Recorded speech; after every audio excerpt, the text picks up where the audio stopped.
This is a Little Dove production. Hi, this is Eva again, talking to you about art and pain. And tonight I'm going to delve into dissociative identity disorder.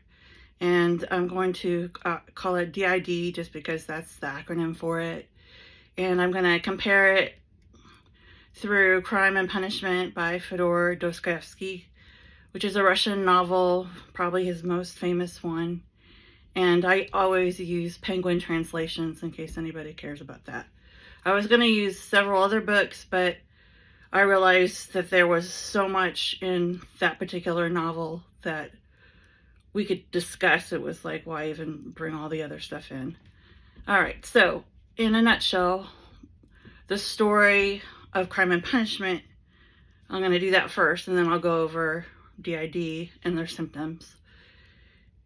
And there's different kinds of dissociative conditions. So there's the amnesia, depersonalization, derealization, and the one that people always see in movies and stuff like Sybil, like multiple personality disorder. That's not what it is, but it can become, like in super rare cases, a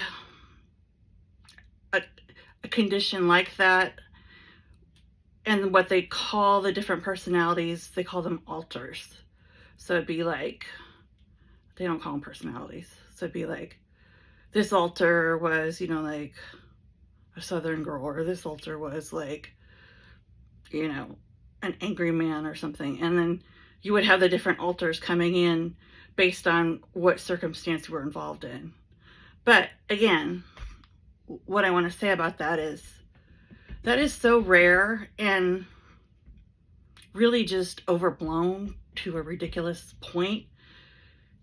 This association is a main point of usually childhood trauma. It can also be adult trauma, but very common in childhood trauma.